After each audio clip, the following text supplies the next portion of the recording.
It's bright here. Yeah? Yahweh, you have a decision to make. What decision? Are you going to leave your creation to its own devices, or are you going to interact with it? I definitely want to interact with it. You didn't even hesitate to answer. So? So you already know how you intend to interact, don't you? Yeah, I've got a plan. Such a thing is not to be taken lightly, Yahweh. Do you plan to reveal your true nature to your creation? Of course. How will you do that? I'm gonna do it over there. Come, let's take a closer look, shall we?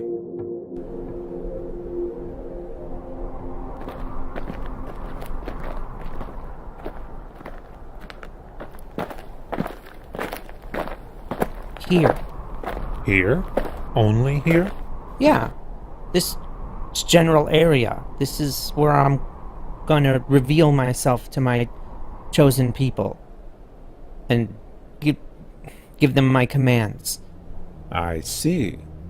And what will be your goal in doing this? To be loved and It's okay. You can tell me. and worshipped, And if they don't? then they'll perish. Yahweh, follow me.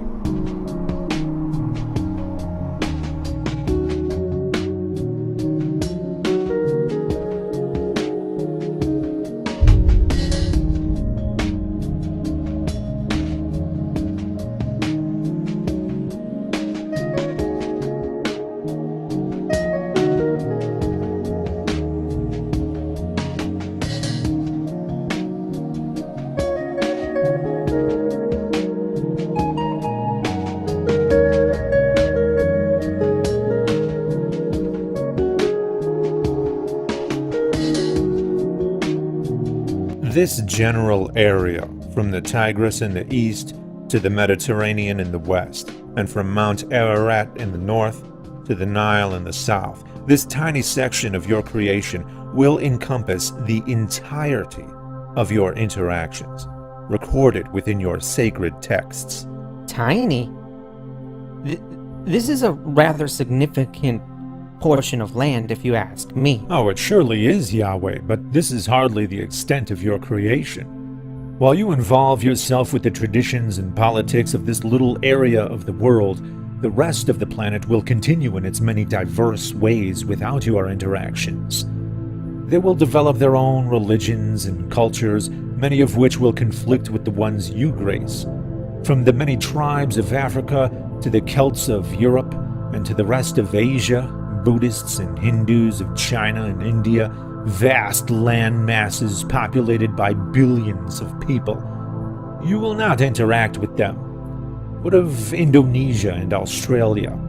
Across vast oceans, the tribes of North America will be ignorant of your earthly interventions, as will the Aztecs and Mayans of Central America and the Incas of South America. Entire continents of your creation inhabited by countless generations who will know nothing of your dire message. In fact, they'll each invent their own versions of gods who will echo their specific cultural values, no differently than your chosen people will echo yours, so you will seem like just another invented god, sharing the same cultural values as the people in the one area with which you will interact. That is a significant coincidence, Yahweh, for as some will eventually notice, gods always behave like the people who create them. So, you think I should just go around revealing myself to all these civilizations? Go around? No, Yahweh, you're omnipresent, so you're already among them, always. Why remain hidden to those in South America but not to those in the Middle East? Why would mere geography affect an omnipresent God's interaction with his creation? Geography should only affect man-made gods. Given your plan here, I'm beginning to wonder why any human beings should exist beyond the Middle East at all. Come with me, Yahweh. Let's look at the bigger picture. Around half of the people on Earth will eventually develop religions based on your existence, and those religions will violently conflict with each other. Whether they believe the Earth is the place you sent your one and only Son to be sacrificed, or that Muhammad was your prophet, or that the Jews are your chosen people, it's all about Earth. But look around. There are other planets here, revolving around this star. And this star, this massive object that's 1.3 million times larger than the Earth, is actually microscopic compared to the rest of the galaxy, which has hundreds of billions of stars, with systems of planets also numbering in the hundreds of billions, of which at least 8.8 billion are Earth-sized and inhabitable zones. Now, we could cross this galaxy if we traveled at light speed for 100,000 years. Yet even this incomprehensibly massive galaxy is microscopic, because there are hundreds of billions of galaxies. Try to wrap your mind around that. There's roughly 7.5 quintillion grains of sand on Earth, in every ocean, beach, and desert combined, yet there's octillions of stars in the universe. You knew that, though, because you're omnipresent, which means you're simultaneously amongst each and every one of those octillions of stars and all their systems of planets. And of all those many worlds, you're going to send your one and only Son to a tiny area on one planet. Or have Muhammad convey your message there, or declare that the Jews there are your chosen people. You're going to do everything on that little area of land and have the few primitive bipedal organisms who happen to live there write down conflicting accounts about it on little pieces of parchment, so that it can be shared and fought over with other primitive bipedal organisms on a single world amongst octillions. That will be the extent of your sacred recorded interactions with this massive creation.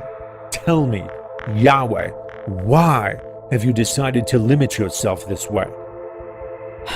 Because I wanted it to be a clockwork universe. You see how precise it is? It all runs automatically. If I wanted to do that, then this is how it needs to be. But you're God. Yeah? So? You have unlimited power, so you need the universe to run automatically to what end? You don't need to concentrate, you don't need to conserve energy, you don't need to devote time or resources elsewhere because you have unlimited time, unlimited resources. Yahweh, one day, people will be able to look beyond Earth. And where once they thought they'd find you, instead they're going to find countless other worlds and stars and galaxies. They're going to find a clockwork universe, automatic, running and dying, all on its own, according to the laws of nature, without requiring an omnipresent, omniscient, omnipotent, omnibenevolent, spaceless, timeless, supernatural being to run anything. But they're going to ask who created those finely tuned laws of nature. The design of the universe itself will be the evidence of my existence and nature. Will it? The question of fine-tuning will be inevitable, indeed, because each and every unknown that was attributed to your doing will eventually be discovered to be nature's doing. The question itself, however, will lead to an infinite regress. Why would you need to finely tune the laws of nature unless you are being restricted by some other laws beyond your control? And who created the laws that govern the necessity for God to fine-tune the laws of nature? If these laws dictated the nature of your creation, then how could you be called omnipotent? How could you be called God, if your creation could only be created in one kind of way? If the laws of nature could only be one kind of way to permit life, and if the universe runs all on its own, then what does it need with a God? Because if that's the case, then you didn't actually design anything. You merely followed a set of instructions. Whose instructions? The presence of an all-powerful God doesn't explain anything at all. In your current state, I'm afraid you are ridiculously superfluous. Okay. Then, what would be a better way to fulfill my plan? I don't think you really want to hear the answer to that. I do. Just tell me. First, treat people equally.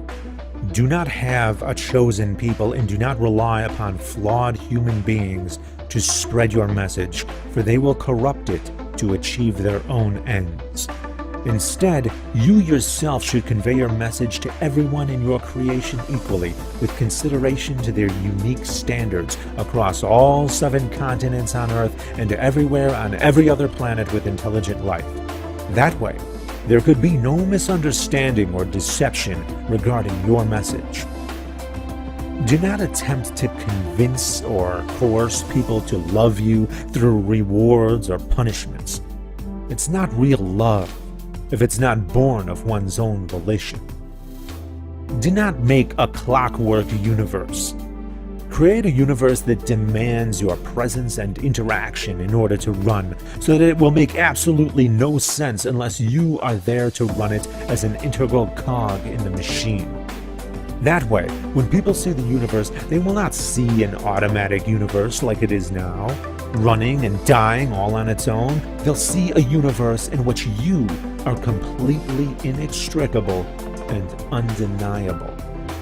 And if I just keep the universe the way it is?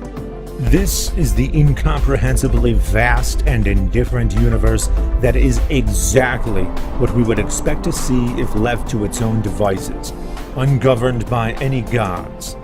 And the many religions of Earth are exactly what we would expect to see of humans who utilized invented gods to achieve their own human ends.